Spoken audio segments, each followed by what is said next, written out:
Judaism has been around for over 3,000 years. Can I explain all of that in 12 minutes? Let's find out.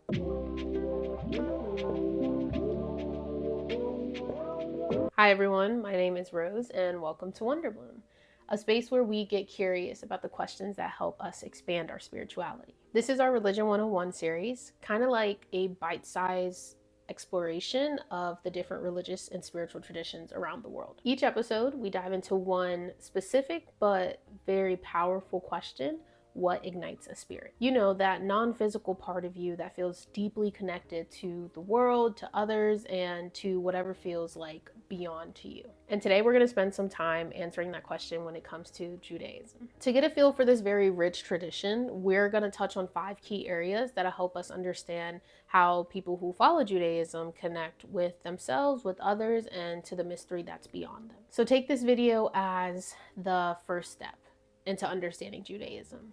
This isn't supposed to be a definitive guide. It's not supposed to be a replacement for lived experience or to even speak for all Jewish people. It's just a place where you can start to have a foundation of understanding of what Judaism is, and then from there continue to explore on your own. All right, so let's wander a little bit and get started with the basics. Okay, so think of Judaism as one of the world's oldest monotheistic religions. It really got started among the ancient Hebrews and became a foundational influence for a lot of traditions like Christianity and Islam. At its heart, it's all about belief in that one God, a God who is both way out there beyond our understanding, which is the transcendent part, but also here present in our history and our culture, which is the immanent part. This God entered into a relationship, a unique relationship or a covenant with people like Abraham, Moses, and the Jewish people themselves. Now, this relationship isn't just about belief. It's considered a total way of life. It covers theology, law, and a bunch of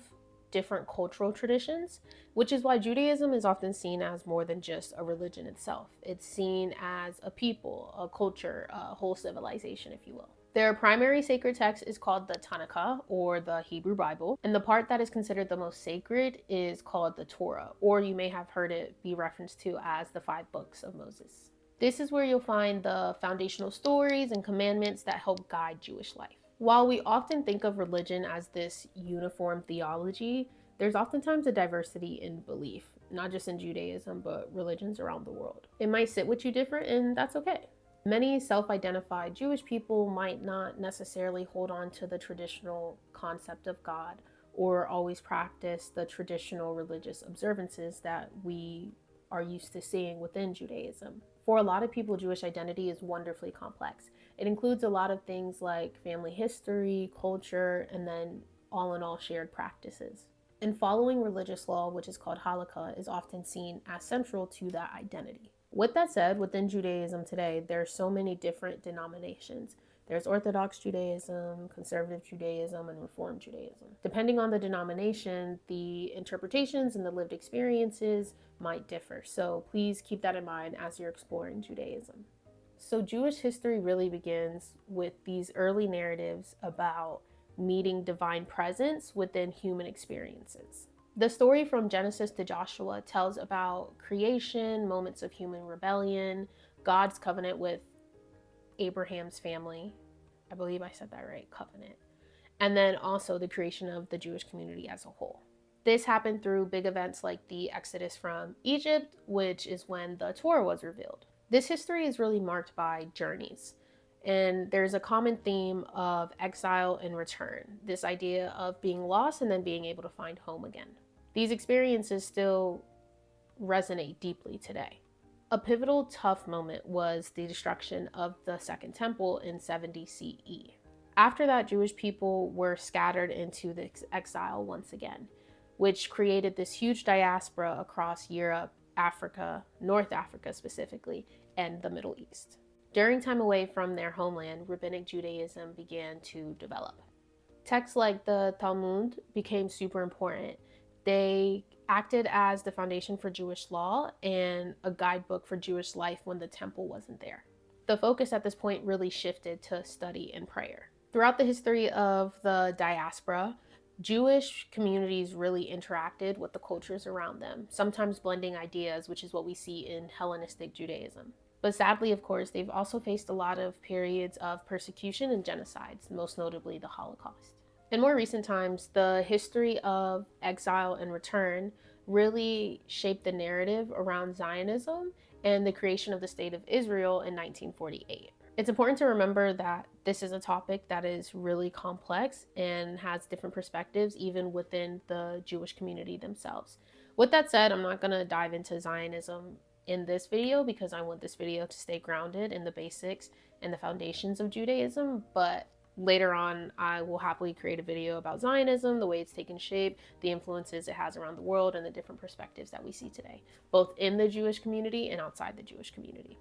Okay, so now moving into Jewish philosophy, it really dives into big questions about God, humanity, and the world itself. It pulls a lot from stories in the Hebrew Bible, but also from Jewish scholars like rabbis and the interpretations that they've shared over the years. A core idea of this is the nature of that one God that I had mentioned earlier, a God that is way beyond us, transcendent, and also right here and present with us, immanent.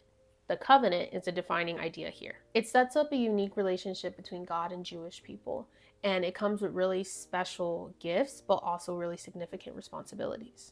These responsibilities are really defined in the structure of divine law within the Torah. Now, there were some historical ideas that were maybe influenced by Greek thought about the mind and the soul being different, almost as if the soul was trapped inside the body. But in rabbinic thought, the common view is that humans function as a psychosomatic unit, as if our mind, body, and soul are all connected. This perspective really highlights that our actions in this world matter ethically, and that we have the capacity to have free choice and responsibility. So, what's the purpose of being human here, thinking about Jewish philosophy? Oftentimes, it starts off with striving for intimacy with God, living a life that feels hallowed or sacred in response to divine will. This includes doing ethical things for others and contributing to the Jewish community and the wider world, kind of like being a witness to what God intends. It means working towards universal justice and peace, which is linked to this idea of a future messianistic age where God ultimately redeems everything.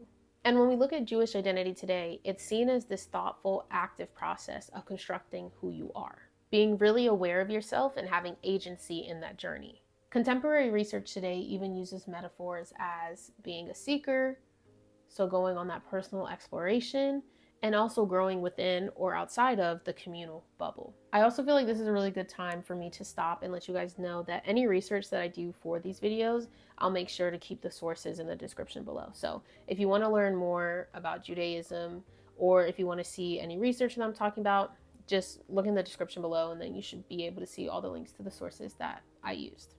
But let's move on to rituals and traditions. So Jewish life is incredibly rich with all these rituals and traditions that help people connect with their community and their faith. Daily life often starts off with reciting morning blessings right when you wake up. It's a way of acknowledging that God is present with you right there in that moment. So more formal prayers, like a morning prayer called shaharit, I believe is how you pronounce it, they follow more set structured patterns. All in all, these morning blessings or prayers with structure, those with structure and without structure, these are just moments where you can just pour out your soul to God and feel that connection with the divine. There's also a ritual called putting on tefillin or phylacteries.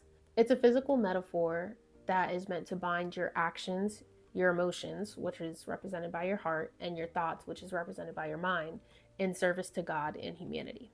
A really central and beautiful practice is the weekly observance of Shabbat, or the Sabbath. It runs from Friday at sunset to Saturday night, and they follow certain guidelines, like refraining from certain activities known as melakot. Now, how these rules are practiced or observed during Shabbat varies widely based off of denomination, so keep that in mind. There are also dietary laws like kashrut, or keeping kosher. These involve really specific rules about how food should be prepared and what you can eat, and they're seen as a way of helping to sanctify yourself. Throughout the year, there are many holidays like Passover, Yom Kippur, and Rosh Hashanah, which are celebrated with unique customs, special foods, and then also celebrating with your community. Life cycle events too, like the circumcision of a baby boy or marriage, are also seen as really important and hold their own ritualistic practices. But it's not just about ritual actions. Ethical behaviors and acts of justice, tzedakah, and compassion are seen as essential parts of religious life and tradition in Judaism. And also, the study of the Torah is seen as a really premier virtue. All of these practices and beliefs are rooted in something called the dual Torah. This includes both written tradition, like the Hebrew Bible, and oral traditions, which have been interpreted and built upon over centuries. Now, the final key area, which is current events. Judaism is definitely a living tradition, and you can see that in the different conversations we have today and the way that it's developing around the world. Modern interpretations of Jewish law are evolving, leading to ongoing debates. This includes really important discussions about things like having women in religious leadership, like women rabbis, and how to apply Shabbat laws in our super connected age of technology, like using the elevator. The diversity within Judaism is really clear. There are noticeable differences between Orthodox, Conservative, and Reform among other groups, including those who lean more secular and those who are culturally identified Jewish people. All in all, these groups are all wrestling with the big question of what does it mean to be Jewish today. Recent events like the pandemic in 2020 also shaped practices. Some denominations adopted traditional rules. For example, allowing live stream services when getting together in person wasn't possible. The experience also really brought home the importance of family and community ties. As I touched on earlier, contemporary research are looking into how young Jewish people are finding ways to develop their identity, often using metaphors like bubbles and seekers and servers, emphasizing their agency, exploration, and connection with their community. The relationship to the modern state of Israel, as well as the political movement of Zionism, is a complex and diverse topic within the Jewish community.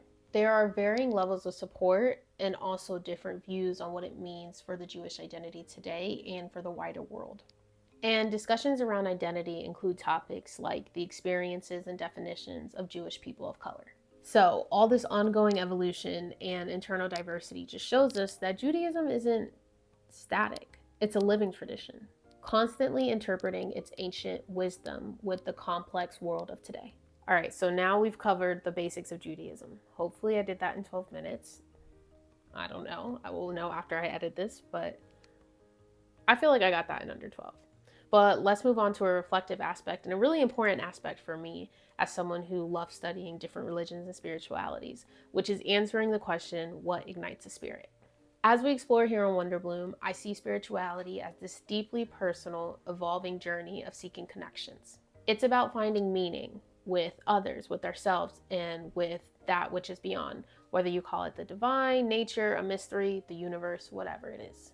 It's that pure, unfiltered essence of who you are at your core. So when I ask what ignites a spirit in the context of religion like Judaism, I'm really trying to understand it through three key lenses. First, how do they connect with the things around them? This connection is truly woven through everyday life, finding the sacred in everyday life. It's through vibrant community traditions and weekly observances of Shabbat, and just finding divine presence in everyday actions, everyday people.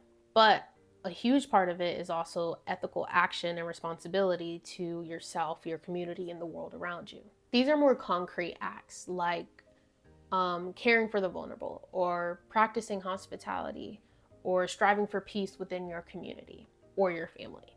It's also this deep holiness with the family line, this aspect of working with God to nurture the future generation. Next, let's look at how do they connect with things beyond them. At the heart of this is the covenant that they have with God, this deep, unique relationship. It's again this really intimate connection with a God who is transcendent and immanent. Prayer is a key way that this connection is nurtured. It's a sincere outpouring of feelings before God and a way of seeking divine presence. Daily blessings and acknowledging the divine presence around you in everyday life is also another way of nurturing this connection. And then, of course, the Torah, which is seen as God's teachings or will, which is a crucial aspect of also nurturing this connection. Almost like a guide, if you will. And then lastly, how do they connect with things within them? This is a deeply personal and ongoing journey that involves introspection, and self-awareness.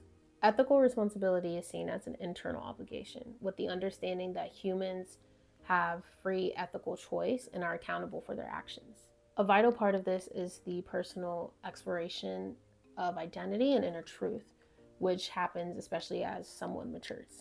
And then again, engaging with sacred texts like the Torah, the Hebrew Bible, really help in connecting the inner self with the teachings of Judaism.